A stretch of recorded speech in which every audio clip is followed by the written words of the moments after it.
வணக்கம் நண்பர்களே, வணக்கம். நான் உங்களுக்கு கதிர். இப்போ இந்த வீடியோவில் என்ன பார்க்க போகிறோன்னா, இந்தியா vs சவுத் ஆப்பிரிக்கா 3வது T20 மேட்ச்சு. 2வது T20 மேட்ச் தோத்தாச்சு. ஃபஸ்ட்டு மேட்ச் மழைனால போச்சு.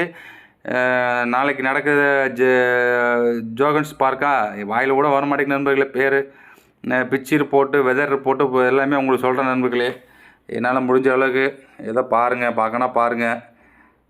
ஏதோ சொல்கிறேன், இருங்க, வெயிட் பண்ணுங்கள் நண்பர்களே கொஞ்சம். நேற்றுக்கு நடந்த மேட்ச்சு பார்த்தீங்கன்னா தோத்தாச்சு. டாஸு சூரியகுமார் யாதவ் வந்து கடைசியாக ஒரு 5 மேட்ச்சில் தோத்துட்டார் நண்பர்களே. ஒரு மேட்ச் கூட டாஸ் வின் பண்ணல. 5 மேட்சுமா டாஸ் தோற்றுருக்கிறாரு. பரவாயில்ல, சரி, இது நாளைக்காவது டாஸ் வின் பண்ண வரான்னு பார்ப்போம். 15 ஓவர் டார்கெட்டாக 13 ஓவர்லேயே முடிச்சு கட்டிட்டு போயிட்டாங்களே. இந்த பிச்சை பொறுத்தளவுக்கு பார்த்தீங்கன்னா வந்து ஒரு மழைக்கு வாய்ப்புகள் மிக மிக குறைவு நண்பர்களே. அது நான் சொல்லிடுறேன் ஃபஸ்ட் எடுத்தனையே. இங்கே வந்து பார்த்திங்கன்னா ஆவரேஜ் ஸ்கோரே அந்த பிச்சில் வந்து பார்த்திங்கன்னா ஆவரேஜ் ஸ்கோரே பார்த்திங்கன்னா உங்களுக்கு வந்து 150, சரிங்களா. ஃபஸ்ட் இன்னிங்ஸ் ஸ்கோர் பார்த்திங்கன்னா 173 ஆவரேஜ் ஸ்கோர் வச்சுருக்காங்க நண்பர்களே. சேசிக் டீமில் 173 சேஸ் பண்ணியிருக்கிறாங்க, சரிங்களா. அதனால் வந்து பார்த்திங்கன்னா செகண்ட் பேட்டிங் பிடிக்கிற டீமுக்கு ஒரு நல்ல ஒரு ஆப்பர்ச்சுனிட்டி இருக்குது. இங்கே வந்து பார்த்திங்கன்னா மொத்தம் 32 மேட்ச்சில் விளாண்டுருக்காங்க இது வரைக்கும் இன்டர்நேஷ்னல் கிரிக்கெட்டு. அதில் வந்து சவுத் ஆப்பிரிக்கா டீம் 14 மேட்ச் வந்து வின் பண்ணியிருக்காங்க. அதர் டீம் வந்து 10 டைம் வின் பண்ணியிருக்கிறாங்க. நேஷனல் டீம் வந்து 8 டைம் வின் பண்ணியிருக்காங்க நண்பர்களே. India T20 record in South ஆப்பிரிக்காவில் இந்த பிச்சில் வந்து 3 மேட்ச் விளாண்டுருக்கோம் நண்பர்களே. 2 மேட்ச் வின் பண்ணியிருக்கிறோம், 1 தோற்றுருக்குறோம், சரிங்களா. அதாவது 3ல் 2 ஜெயிச்சிருக்கிறோம், 1 தோற்றுருக்குறோம். இங்கே வந்து மொத்தமாக ஃபஸ்ட்டு பேட்டிங் பிடிச்ச டீம் வந்து 15 டைம் வந்து வின் பண்ணியிருக்கிறாங்க. செகண்ட் பேட்டிங் பிடிச்ச டீம் வந்து 17 டைம் வின் பண்ணியிருக்கிறாங்க நண்பர்களே. ஹையஸ்ட் டீம் டோட்டல் பார்த்திங்கன்னா ஸ்ரீலங்கா வந்து கன்னியாகுமரி வந்து 2007 260க்கு 6. லோயஸ்ட் டோட்டல் பார்த்திங்கன்னா அதே ஸ்ரீலங்கா வந்து பங்களாதேஷை வந்து 2007 83 ரன்னுக்கு ஆல் அவுட் ஆகிருக்காங்க நண்பர்களே. ஆல் அவுட் பண்ணியிருக்கிறாங்க. ஆவரேஜ் ஃபஸ்ட் இன்னிங்ஸ் ஸ்கோர் 173 அப்படியே சொல்லிட்டேன். ஹையஸ்ட் சக்ஸஸ்ஃபுல் ரன் சேஸ் 236க்கு 6 பார்த்துக்கோங்க நண்பர்களே 2015. அதனால் இது எந்த அளவுக்கு பேட்டிங் ட்ராக்காக இருக்குன்னு நீங்களே யோசிச்சு பார்த்துக்கங்க. லோவஸ்ட் ஸ்கோர் டிஃபெண்டர் பார்த்தீங்கன்னா 147க்கு 5 ஸ்ரீலங்கா போய் பங்களாதேஷ், அதான் அந்த 83 ரன்னுக்கு ஆல் அவுட் பண்ணது. அதே அதே மேட்ச்சில் இவங்க 147 அடிச்சிருக்கிறாங்க ஸ்ரீலங்கா, அவங்க 83க்கு ஆல் அவுட் பண்ணியிருக்கிறாங்க. இதான் மேட்ரு. இதில் வந்து 2 பேர் செஞ்சுரி அடிச்சிருக்காங்க நண்பர்களே. ஹையஸ்ட் இண்டிவிஜுவல் ஸ்கோர் வந்து நம்ம பாப்பு தான் இருக்கார். 56 பாலுக்கு 119 ரன் 2015. அந்த 236 ரன் அடித்த ரனில் அதை அடிச்சிருப்பார் லோக்கு. அது போக பார்த்தீங்கன்னா புவனேஸ்வர் குமார் வந்து பெஸ்ட் பவுலிங் பிகர் வச்சுருக்காரு நண்பர்களே. அவரும் ஆஸ்டன் ஏகரும் சேம் 4 ஓவர் போட்டு 24 ரன் 5 விக்கெட்டு. அதே மாதிரி ஆஸ்டன் ஏகரும் 4 ஓவர் போட்டு 5 விக்கெட்டு 24 ரன்னு. புவனேஸ்வர் குமார் 2018 எடுத்தார். ஆஸ்டன் ஏகர் 2020 எடுத்திருக்காரு நண்பர்களே. இந்த கிரவுண்டில் டோட்டல் 6 பார்த்தீங்கன்னா 147, டோட்டல் 4 340, டோட்டல் 50 பார்த்தீங்கன்னா 48 50, 2 100, 1 பாப்பு 1 ஹெயிலு. பாருங்கள், பேட்டிங் ஃபுல்லாக பேட்டிங். இந்த பிச்சில் இந்தியாவோட T20 ரெக்கார்டை பார்க்கலாம் நண்பர்களே. மேட்ச் 5, 3 வின்னு 2 லாஸு. ஃபஸ்ட்டு பேட்டிங் பிடிச்சி 2 டைம் வின் பண்ணியிருக்கிறோம். சேசிங்கில் 1 டைம் வின் பண்ணியிருக்கிறோம் நண்பர்களே.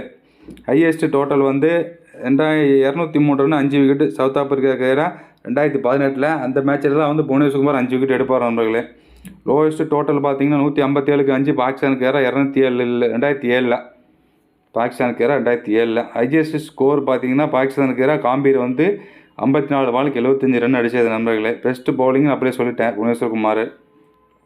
சவுத் ஆப்பிரிக்கா இந்த ஜோகன்ஸ் பார்க்கில் என்ன ரெக்கார்டு பண்ணியிருக்காங்க T20 மேட்ச்சில் பொறுத்தளவுக்கு அதே பார்க்கலாம். மேட்ச் வந்து 24 மேட்ச் விளாண்டுருக்காங்க. 14 மேட்ச் வின் பண்ணிக்கிறாங்க. 10 மேட்ச் தோற்றுருக்காங்க.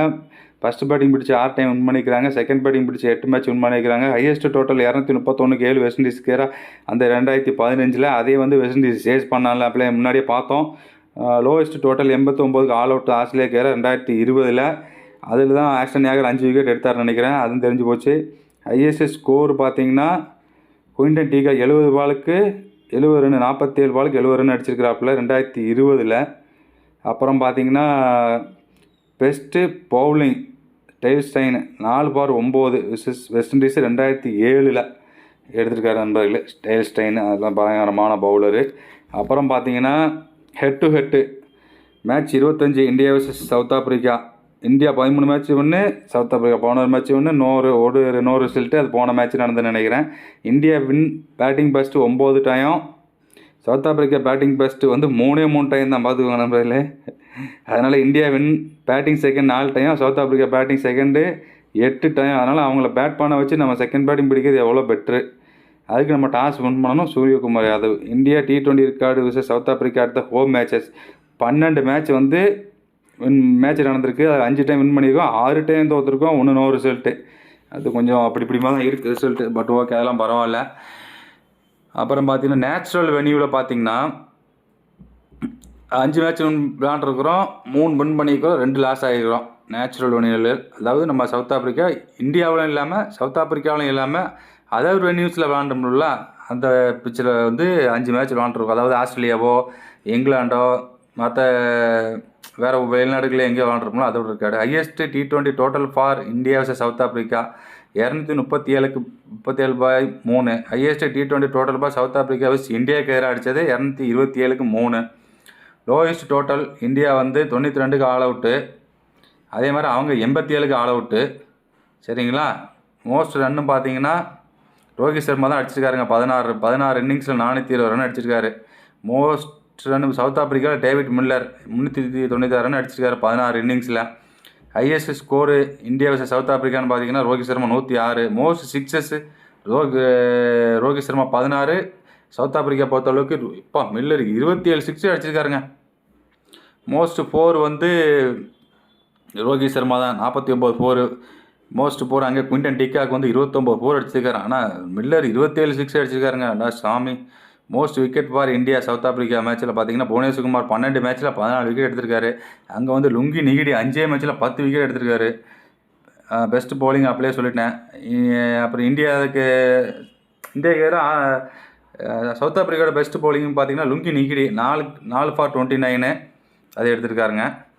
அப்புறம் பார்த்தீங்கன்னா வேறு என்ன சொல்கிறது, இதோட மேட்ச் வந்து உங்களுக்கு டிசம்பர் 14 அது 8:30 மணி தான் ஸ்டார்ட் ஆகுதுங்க. மழைக்கு ஒன்றும் வாய்ப்பு இல்லை. ஹாட் ஸ்டாரில் ஃப்ரீயாக வருது நண்பர்களே, அதையும் பாருங்கள். அந்த மாதிரி இருக்குது நண்பர்களே. வேறு எதாவது மிஸ் ஆகிருக்கான்னு தெரில. செகண்ட் T20 மேட்ச்சில் வந்து பார்த்திங்கன்னா ஒரு சின்னதாக ஒரு நம்ம சூரியகுமார் டாஸ் வின் பண்ணியிருந்தால் கூட செகண்ட் பேட்டிங் தான் எடுத்திருப்பார். பட்டு மழையினால் அந்த மேட்ச் எங்கேயோ போயிடுச்சு. பட் இருந்தாலும் நம்ம கொஞ்சம் நல்லா தான் விளாண்டோம். ரிங்கு சிங்கு நல்லா விளாண்டார். அதுதான் நமக்கு ஒரு ப்ளஸ் பாயிண்ட் இந்த மேட்ச்சில் இருந்து. ரிங்கு சிங்கு அருமையான பேட்டிங்கு. அதை நம்ம வந்து உண்மையில் பாராட்டலாம் நண்பர்களே. அது மொத்தம் இந்த பிச்சு எப்படி இருக்குன்னா பார்த்தீங்கன்னா இந்தியன் வந்து ஒரு பேட்டிங் விக்கெட் மாதிரி தான் தெரியுது நண்பர்களே. நம்ம செகண்ட் பேட்டிங்னா அப்படிலாம் கிடையாது. எவ்வளோ ரன்னு வேணால் அடிக்கலாம், அது கண்டெயின் பண்ண கூட வாய்ப்பு இருக்குது. அவங்க எவ்வளோ ரன் அடித்தாலும் அது ஜெயிக்க கூட வாய்ப்பு இருக்குது. நம்ம அது வீரர்கள் கையில் தான் அந்த திறமையை வச்சு தான் அவங்க யூஸ் பண்ணணும். அந்த மாதிரி தான். ஏன்னா 4 6ஸ்லாம் பயங்கரமாக போயிருக்குங்க இந்த பிச்சை பொறுத்தளவுக்கு. அந்த மாதிரி இருக்குது. அதனால் வந்து என்ன நடக்குன்னு பார்க்கலாம் நண்பர்களே. நன்றி, வணக்கம்.